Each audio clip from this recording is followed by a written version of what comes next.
오늘 우리에게 주시는 하나님 말씀은 사무엘상 31장 7절에서 13절의 말씀입니다. 골짜기 저쪽에 있는 이스라엘 사람과 요단 건너쪽에 있는 자들이 이스라엘 사람들이 도망한 것과 사울과 그의 아들들이 죽었음을 보고 성읍들을 버리고 도망하매 블레셋 사람들이 이르러 거기에서 사니라.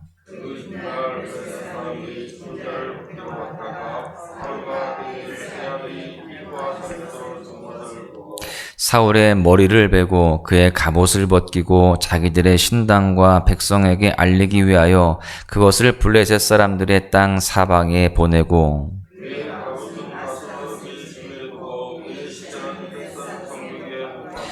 길르앗 야베스 주민들이 블레셋 사람들이 사울에게 행한 일을 듣고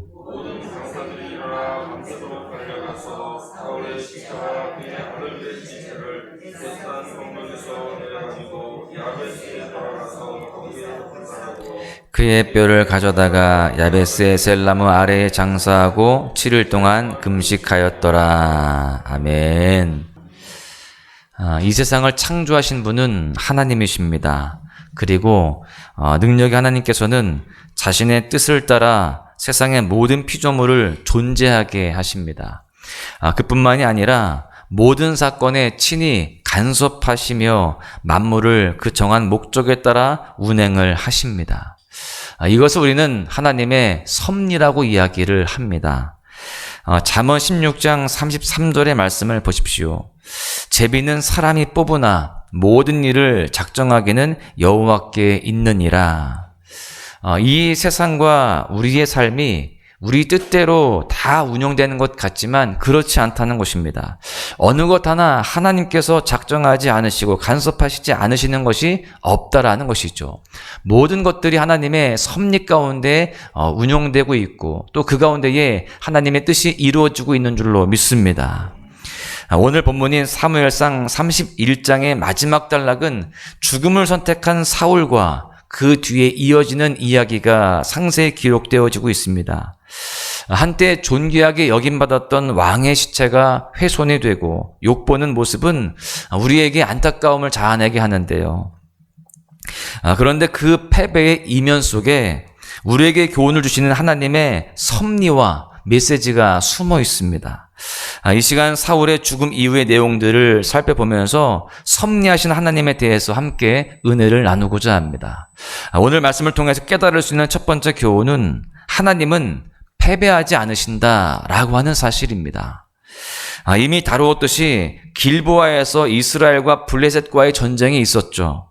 이 전쟁에서 사울의 세 아들 요나단과 아비나답과 말기수아는 전사를 하게 됩니다. 그리고 이어서 사울 역시 도망하는 중에 불명예스럽게 죽음을 앞두고 위협함을 느끼면서 오히려 스스로 칼 위에 엎드러져서 자결을 하게 됩니다. 남은 이스라엘 군은 어떻게 되었을까요?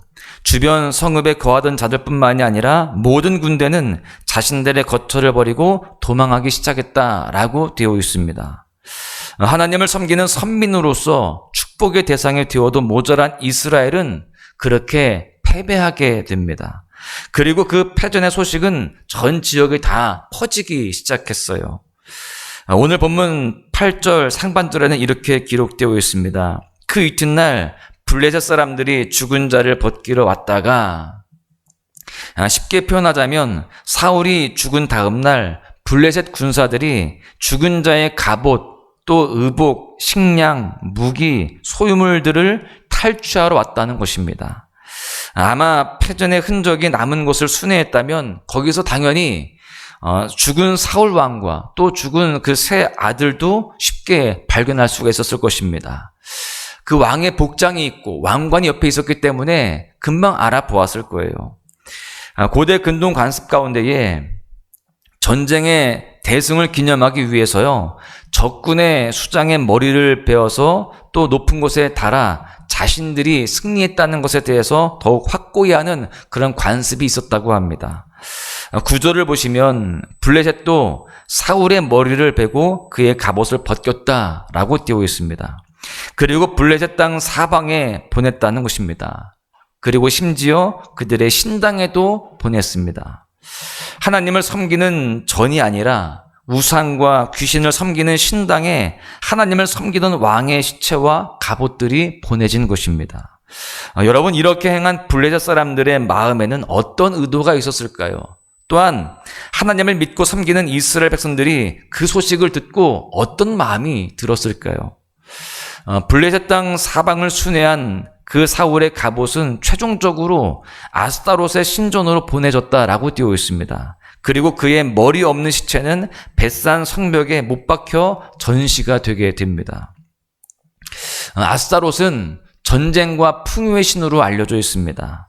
블레셋 사람들이 사울의 옷을 그 아스타롯 신당에 둔 것은 그 승전의 원인이 자신들의 우상 아스타롯에 있다라고 보고서 그 기쁨과 영광과 경배를 돌리려고 하는 의도가 있는 것입니다.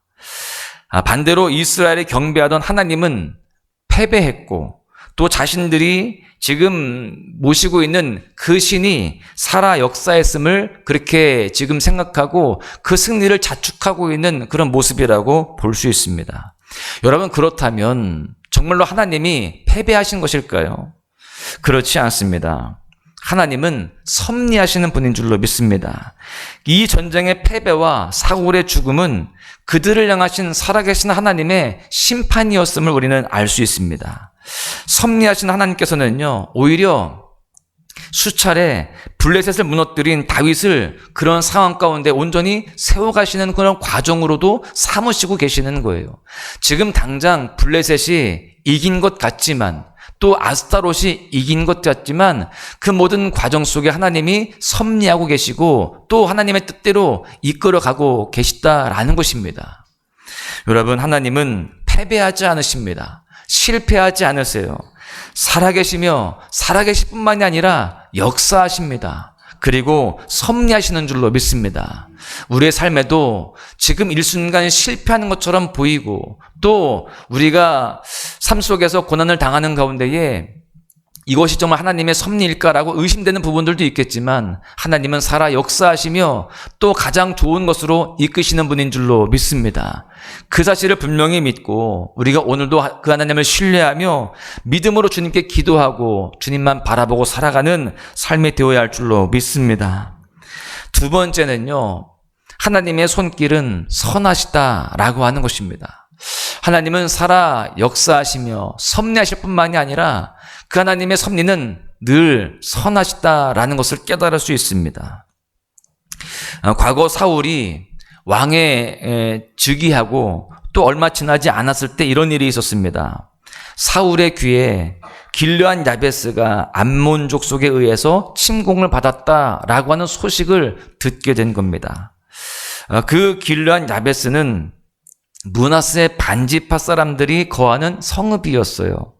그때 사울은 이제 왕권을 잡은 초기였기 때문에 업적을 쌓기 위해서 또 그 땅을 지키기 위해서 군사들을 모집해서 밤새 진군을 합니다. 그리고 새벽녘에 암몬 사람들을 공격해서 그 길르앗 야베스를 지켜내고 승리를 쟁취하게 됩니다. 이제 이 왕권을 잡은 지 얼마 안 됐을 때 한참 전의 과거의 이야기입니다. 이제 시간이 지난 이후에 왕권이 끝나가는 사울이 마지막을 다하는 지금 그 순간이 되게 된 것이죠. 그렇게 시간이 지나간 이후에 오늘 본문의 사건, 이스라엘이 블레셋에게 패전을 했다라는 소식이 이 길르앗 야베스 사람들의 귀에도 들리게 된 겁니다.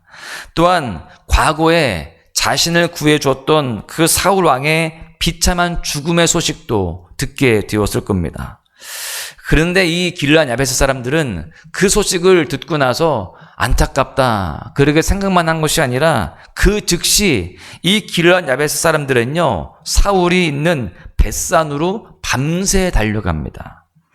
사실 길르앗 야베스는 갈릴리 바다에서 남쪽으로 30km 떨어진 곳입니다. 그리고 심지어 요단 동편에 있는 곳이었어요.